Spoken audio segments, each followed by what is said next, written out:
Hello, it's Michael here from Michael's Card Art again. And it's been a little while since I've had a chance to do a video, but in that time I have been playing around with a couple of sets, and the one thing that I came across that I thoroughly was enthralled by was the Meandering Meadows DSP from Stampin' Up. And what I wanted to do was to create some cards using that DSP, but I wanted to put a bit of a twist to it, and I wanted to use some die cuts to enhance the already beautiful DSP that it is. Let me just grab the packet and I'll show you the one I'm talking about. It's this one here. I'm sure most of you have heard of it. It's got some beautiful, beautiful watercolor scenes that have been created. And look, the sky's the limit with what you can do with this. And you will have seen on YouTube many of my fellow Stampin' Up demonstrators do quite a few beautiful examples of work with this set. It has a range of colors, too many to even talk about here, but you can see there's just some beautiful, beautiful impressionist style scenes. And so what I've done with those is pull them together with the help of a couple of sets. I'm using decorative borders, and I'll show you how these play out. I've also, for this card, I'm going to use a very small die from the Daffodil Daydream stamp set, and Honeybee Home, which is a fallback set that I use a lot when I'm needing small die cuts of plants and flowers. Now, the one that I'm going to play with tonight and show you, or show you how I do it, is this scene here. And what I tend to do is find my template, and in this case I've cut out used the stitched rectangular die, and I've just picked this scene because I like the use of yellow here. And what I'm trying to do is find a scene that I think works well and displays the painting itself, or enhances the painting. So let me show you some examples of work that I've done, and so that you've got a better idea of what I'm talking about here. So here's one, and it's all I've done is use the decorative borders to put a border around, if you like, outside of the stitched shape. And in this one here, it's really part of a river scene, and I've just cut some die cuts, colored them using a dauber, and there you go. So there's that one. Here's another one where you've got the actual scene and the die cuts in there. And this is the other one that I've done using the circle stitch die. So look, I'm very, very happy with these, and I enjoyed making these cards. So the one we're going to do tonight is, as I said, using the square, and I think I'm going to go with this scene. I was going to go with this, but there's a lot of yellow here, and I thought what we could do is capture the tree, but also capture some of these other plants here. We'll start off the Stamparatus from Stampin' Up. It's an invaluable tool, I have to say. I didn't really understand its worth until I made so many mistakes not using it. So first of all, what I'm going to do is get our frame ready. Oh, and one of the things to recognize here, somebody commented and said these look very Edwardian. And I think that is in part due to not just the fabulous stamps from Stampin' Up and the colors that they provide us with, but it's the watercolor paper that I'm using on the front board here. So this is the Stampin' Up watercolor paper, and I love it. Stampin' Up also have linen paper, and I've made quite a few cards using that, which also gives you a really nice effect. So all I'm going to do here, I don't have a lot of real estate to play with in creating the stamp, but what I'm going to do is The sentiment is going to have to sit inside the picture in some way, shape or form. I'm not sure how that's going to work yet, but let's get started and let's get our stamps into place. Now, I've used the magnets, I've got it bolted down. I'm also going to be using StazOn, the Stampin' Up! StazOn. This is Saddle Brown. So I'm just going to ink this up and give that a good coat. And I've tried to position the stamp so that it gets onto the card. And I don't mind that there's a little bit of overhangs. I think that just adds to the imperfectness of the whole picture at the end. So let's just give that a couple more. Yes, okay, that's good. Okay. And by doing that, using the StazOn, it means that I can color this without fear of it, the ink running. So I'll just clean off this, give that a bit of a clean down, using a StazOn cleaner just to make sure that we don't keep too much ink on the pad. You will find that these clear stamps will stain despite the amount of washing that they get. However, that's just the nature of the beast, and don't be too perturbed by that. You'll see here all of my border stamps have that same yellow discoloring, but they work perfectly. Okay, so now that we've got our border completed, what I'd like to do is just add some color to that, and I'm going to make that possibly, it would seem obvious that I make it some yellow, so let me grab my yellow marker there, and what I'm going to use here is the watercolor pen from Stampin' Up! Just to color these, and I'll use it pretty dry. So I'm going to grab the we'll go with Mango Melody to start with, and I'm going to use a couple of colors here: Mango Melody, Soft Succulent, and the Old Olive for the leaves.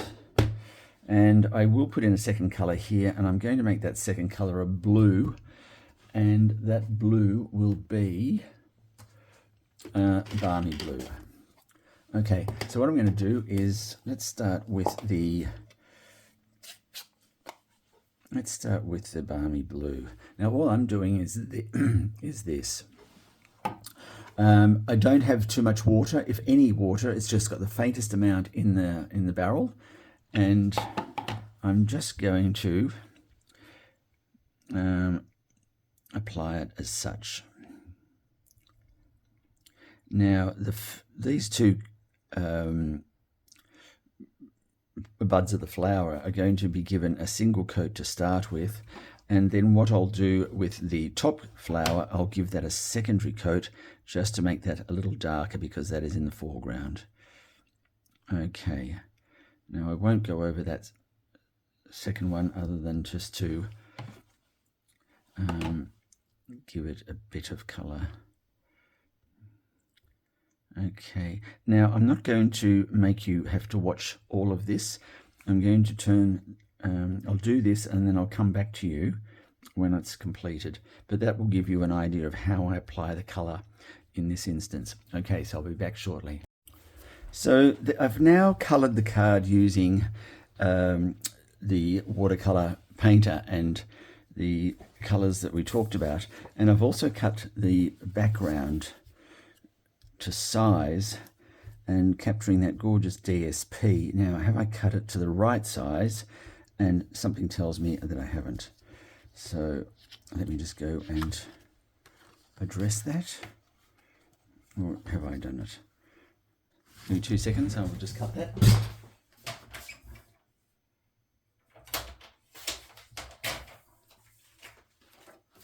Okay, that looks like it will fit. Okay, and what I'm going to do is when I mount that onto the back, onto this, I'm going to have it mount it with dimensionals so that it has that diorama effect to it. Okay, so let's put that aside and focus on the die cuts that we're going to use. Let's just keep that as a reference there handy. Now, there's a whole myriad of colors here. What flowers they are, we don't really know. So we're going to take some poetic license here and create some flowers based on what our eye sees. And as I said, I've gone through all of my sets, well, not all of them, because there's over 100, but I've gone through my sets to find out the flower that I think will work best in this setting. So we've got some yellows, we've got some crushed curry, some daffodil delight colour. We've also got, I see here we've got some reeds, what look like a bit of reed matter, so we can sort of set those up in the background or the foreground, whichever works. This came from Honeybee Home, so I'll be using, was it Honeybee Home or was it Nature's Harvest that these came from? But so what I'm going to do, you'll notice that some are white and some are I've already cut as yellow. I really like colouring up my my foliage myself, and not just relying on the colour of the cardstock. And I'll show you how I do some of that as well. These ones that I've cut using that very fine die from the daffodil set is, I'll show it to you, it's the smallest die in the world, I think. Well, probably an exaggeration, but it's this one here. And I thought these would make a perfect little flower, but I didn't want to place them flat on the card. I wanted to give them some height. And so what I'm doing is just taking the cut, and I'm going to be mounting them in clusters, if you like so. Now I'm also going to have some blue ones, and I'll use some of these. I'll colour some of these up to give us some blue. The reeds, as I said, in the foreground, and we might put some of these using some orange and pink in the backgrounds there. So this is my approach to doing the colouring on that. Let me make some space for you. Now, let's start with the blues. I'm going to do two colours. I'll use a balmy blue and possibly a starry night. Let me just quickly grab out the reference card that has all the colours on it. Yeah, balmy blue, blueberry bushel. I haven't used that very much. Let me find where that is. Oh yes, that's a nice blue. Yeah, there's a little bit of that there. Some pink, and the pink that we've got there is, I think, the let me just have petal pink and fresh freesia. I think it'll be fresh freesia that I'll use. Okay, so there's three colours that we'll use. Excuse me. And also I'm going to use 2 lots of green. I like mixing my greens up to create. So I'm going to use Old Olive for the grass reeds and maybe the mossy meadow. Okay, so let's start with the greens first. I'll show you what I do there. I just grab a single dauber and I will just apply the colour like so. And it's really just finding a central point and then flecking out. I'll do the same with this one. And so it's just a light touch of colour. And then I'll get another one touching the mossy meadow, and I might just go around the edges here to create a little bit of contrast of green. So leaving the center part there. So that will be done there. Now I said some fresh freesia. Oh, whilst we're doing that, let's do the reeds. Taking the same approach. It's the light and that's the dark. Okay, start with the dark first. And all I'm doing is, oops. I don't think this one wants to be painted green. Okay, so it's really just a matter of daubing and like so. Let's bring this one over here.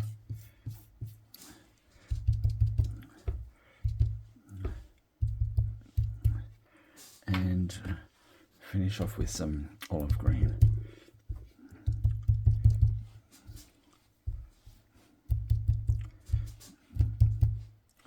Okay, if you can, you might see some different tones in there, like so.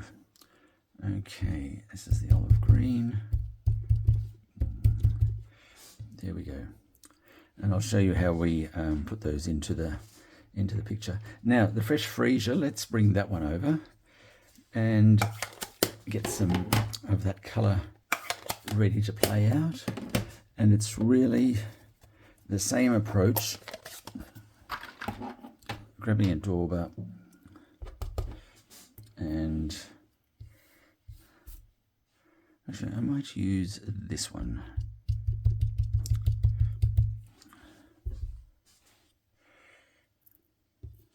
Now there's not a lot of fresh freesia in this picture other than what's displayed here in the mountain, but we'll add some of this because I think it's such a nice color. Yes, okay, that's enough there, I think.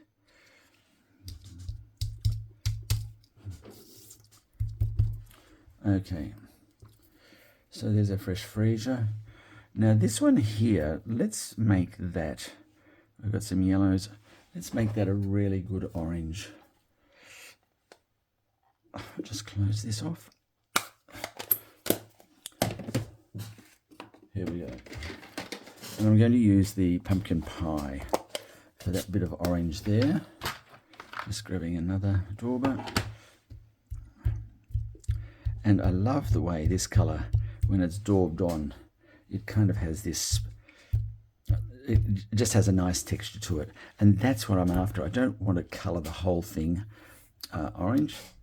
So it's solid. I like those little bits of white showing through. It kind of gives it that bit of an aged effect to go with the watercolor paper. And do I need a couple of these? I might make a couple of these orange as well. Not too many, just, yeah, here we go. There we go, just using up that little bit of ink left on the thing. That's enough. All right, so the oranges are done. And we've got some blue we need to incorporate now. There's a couple of tones of blue. I'm going to go as a Tahitian tide to start with. And just, oh no, sorry, not Tahitian tide, blueberry bushel. Just to get some dark blue in there. And I think one or two of these. And a different shape here. Okay, and I think that will be suffice with the blues. All right, with the dark blue, I'm going to now bring in some of that light blue that we've got, which is the balmy blue. And I think then we will have all the colors we need to bring our, there we go, so a nice little contrast of blue there. Okay, all right, so there's our blues, and I'll do a couple of light blues on the ground cover that we've got here.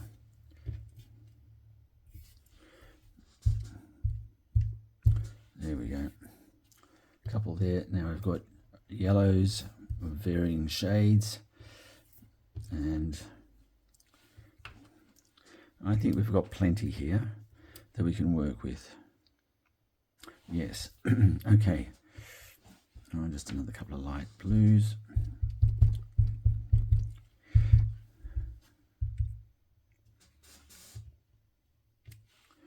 Okay, I think that's good. All right. Okay, let's bring it together. Now, as you can see, that's the only bit of work that we need to do. I always do placement just to see if I'm still happy with my initial thoughts. So we've got some oranges going on, so we could put like so. You don't have to keep these all as one. Let me just grab my scissors and I'll show you what I mean. So in here, let's just take that off there. Now that in itself is still a very suitable bit of foliage, and that might come in from there. It doesn't have to be so blazingly obvious. We've got a little bit of blue here that we want to bring to the party, and we might just make that sitting there on the side because you still want the eye to travel through the landscape without covering the whole lot. We've got some green here, and that's good. Now see how it you can see that you've added something, but it hasn't really obstructed the view of the line of sight. Now I love this. I don't know where I got this from, and I don't even know which stamp set it belongs to, so I can't really tell you other than to say I love it, and this is how I use it. So in this case we might go with that, like so. Now it does get a bit fiddly here at this stage where things start moving around, but have patience because it will all be worth it in the end. That's up there somehow like that. That's there. We've got some, now see what I've done here. I think I mentioned that to you. We don't put anything flat. I like things to have height. And let's get some blue ones. And all I'm doing there is, what can I use? Where is my...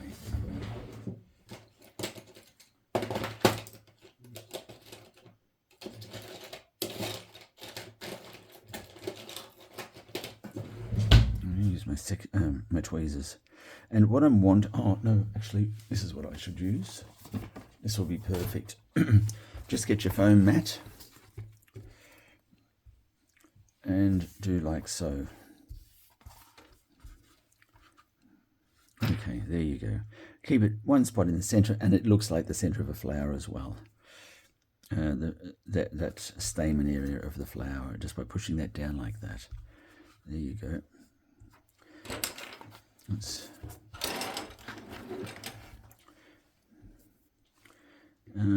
And all we're doing, excuse me, dry throat. All we're doing here is just creating, just adding to the scene, if you like, a couple of plants. And we don't want to fill the whole thing up so that your eye gets kind of lost and muddled in the foreground here. And I'm just going to possibly add a bit of foliage there, a few reeds, like so, and there we go, a bit like so.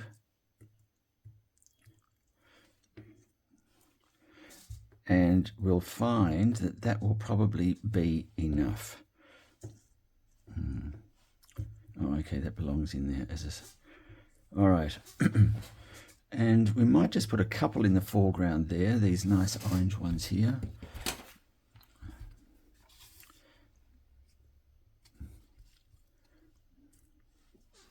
Like thus. And here's another shape. We'll get that one in there as well, and there we go. And I think that will certainly do it. Okay, so as a bit of a guide and a bit of a starting point. Okay, so let's start adhering some things.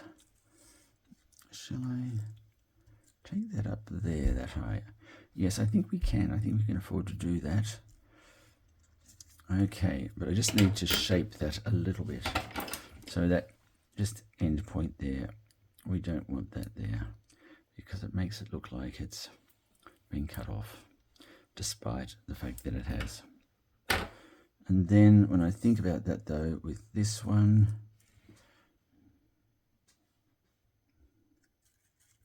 what I might do is create a bit of difference and put that in between there, like thus. Okay, I've got a few ideas there how that will work. All right, let's start gluing and adhering. Okay, one thing you do have to keep doing though is making sure that you look back to see if you've got everything in within the frame. So I'll start with this one. Now, in gluing, those of you who have seen my work before, you will know that I don't glue everything down flat.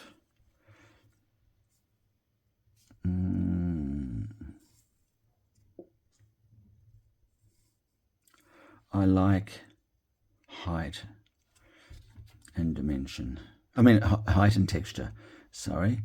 And I'll create that by a number of means, mainly where I don't glue everything flat. And let's get a couple of these in here. Just put those there at random. A couple of little orange ones. There's one here. There we go. Let that just sit and fall. And get some of this grass in here. And what you're trying to do is create a random foliage or a random landscape of foliage. So let's get another one of these in here.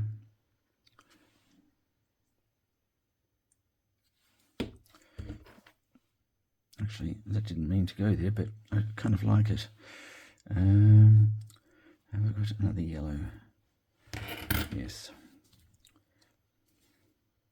Let's put that one in there too. Okay, and that just adds to that whole myriad of flowers that you find in a field. Now, we've got some greens happening here. Let's fold these ones out. And just a simple technique I use to give something a bit of texture and height is press it down on the foam mat. And there you go. So that might go well in, maybe not in there. Let's put it in there. Okay.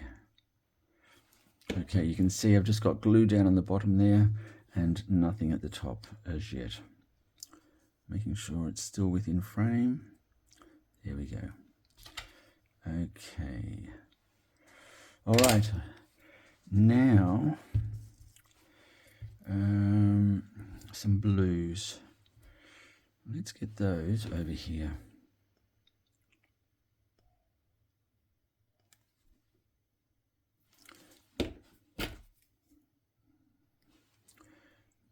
There we go. And another blue. Here's one with a slightly different shape. Too much glue, so trusty Bud to the rescue. And let's get that one in there. Here's another dark one.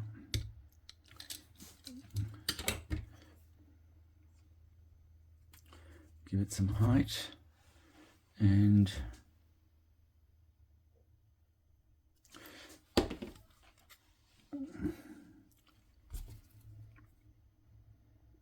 oops. Okay, and there's our blue there. Okay, let's put it. Let's get some of this reed back in here on this side. Okay. And look, as you can see here, there's no rhyme or reason to where everything goes. It's where you feel it best suits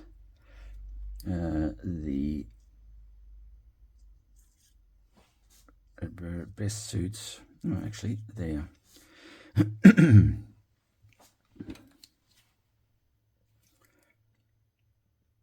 And what I'll try and do is put this, if I can get the glue out. Okay, I'm just going to put that in there. It will sit like so. And then I can put a couple of colours in behind that. So we might put, okay, well, let's get this, where's my, there it is. Let's get a little bit of glue onto this. That's it. Put it over here with these.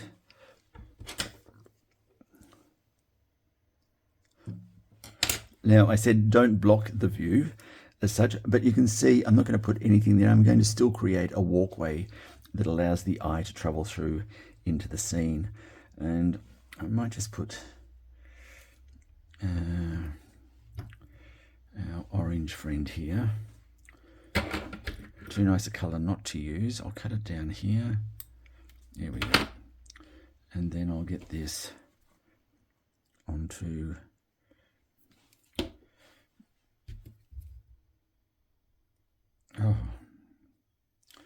here we go.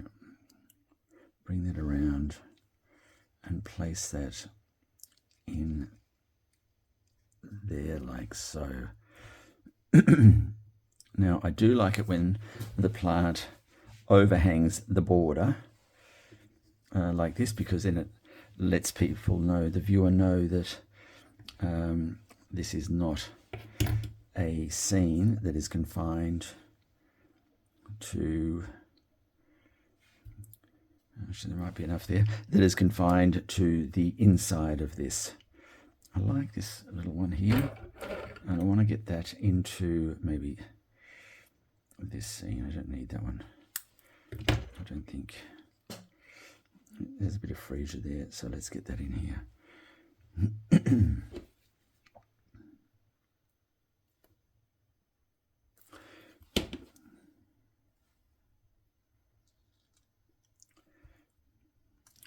Okay, now I've got a recalcitrant light blue one.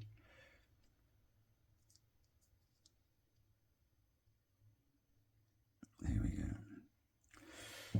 All right. Okay, these might just need a hand down to make them dry there properly. Okay, now one of the things that you can do is overdo it. How do I know that? Well, let's just say I do. A good friend said, and apparently Coco Chanel said the same thing as well.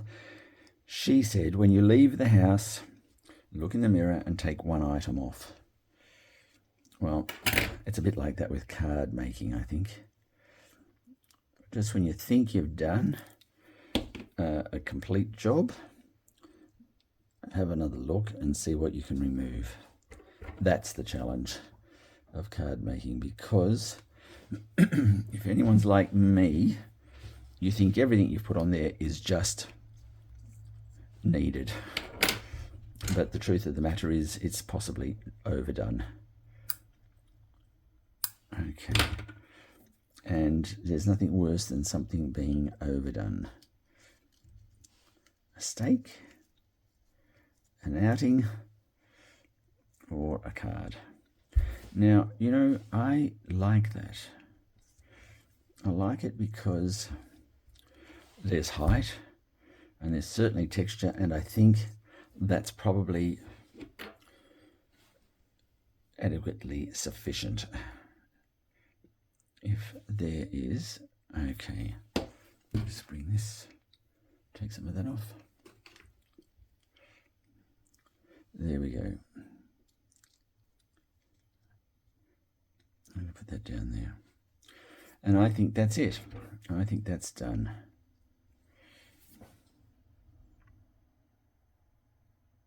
We've still got a little pathway that we can walk through, or I can walk through. We've got things happening over here. There's just something I think I need here in the foreground.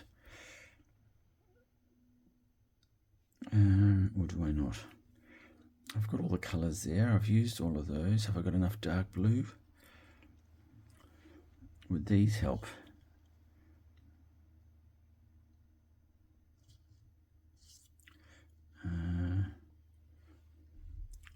The only thing that might help doing is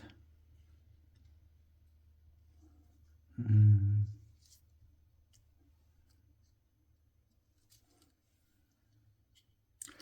just going to pop them there.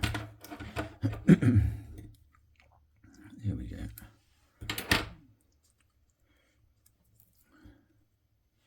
All right.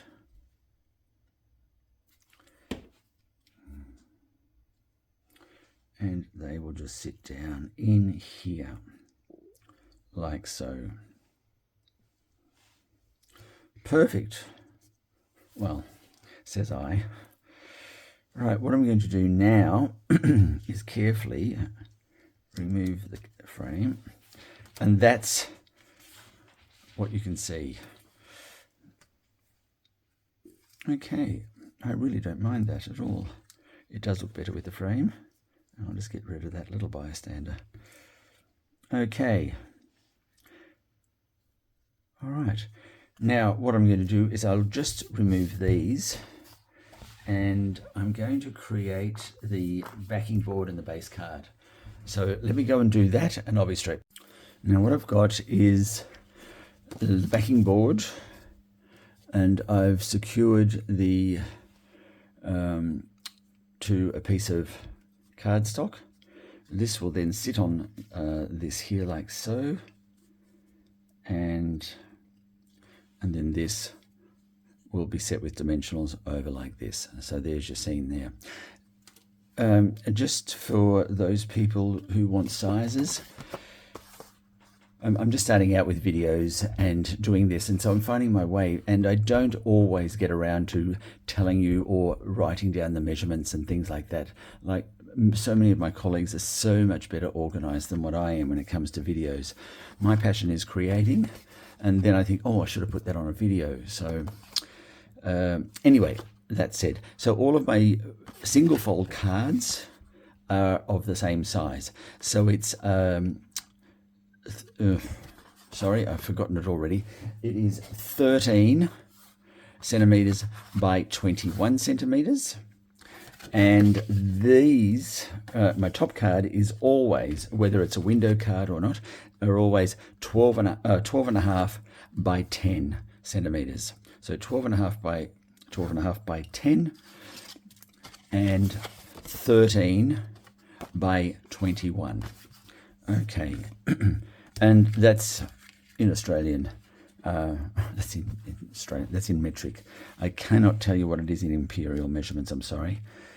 So, first things first. Let's put the dimensionals on. And because I've cut this one quite narrow, I'm going to rue the day that I've done that. But anyway, what we're going to need to do is maybe cut some dimensionals in half to be able to get those, to secure those there without showing them. So let's see what that looks like first. Will I get away with this? Is God on my side? Let's just take this off and see. Ooh. No, it's tight, but I think I can do it. Okay, let's live on the edge. If I do not do that, okay, there's a corner one, so that's easy. Yeah, I've got to just get them onto the right angle. There we go.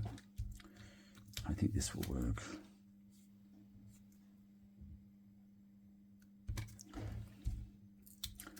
And okay, that's great. Now I'm going to take these off now so I don't have to try and do it when they're all on. And just let's get this done. Okay, these little paper covers on the dimensionals, they're everywhere in my house. And I'm OCD, and so you can imagine I can spot these things like dust at 500 paces. What's that? Oh, it's one that's come off.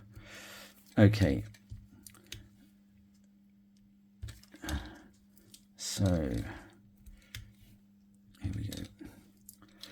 Now, I'm going to use quite a few dimensionals on this one by the look of this, because I've gone with the small ones. Here we go.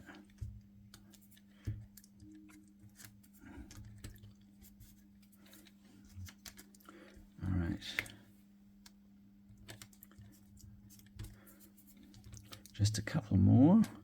And what I'm going to do, I'm going to turn the camera off and do this so that you don't have to watch me fiddling around with dimensionals. Save your sanity. So just, I'll be back in a moment. Now, so I've assembled the card. I've put it onto a background, picking out the color orange here. And I'm just going to, I don't have a lot of room for a sentiment. And remember how I said I'm going to have to put the sentiment into the picture somehow. What I'm going to do is I'm going to actually put it here. And this one, this sentiment, I use it a lot. It's from the Quiet Meadows stamps and die set. And I think you can use it on any event or for any card actually, within reason. And as you can see, my bow tying skills or my knot tying skills are not very good. Where's that? Okay, here we go. All right, just a bit of I'll give that another knot. And then I'll glue the string just so it's secured, and just place it like that. So just a bit of glue there, just a little bit, so that it sits just off center, and then I'll get a dimensional and put that there. And I think that looks grand. What about here?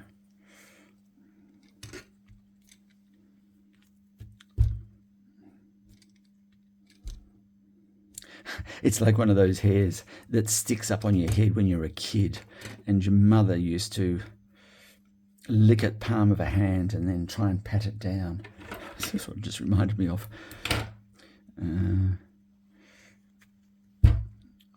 I'm sure I wasn't the only person in the world whose mother used to do that too. Okay, all right. And I think it's going to go here.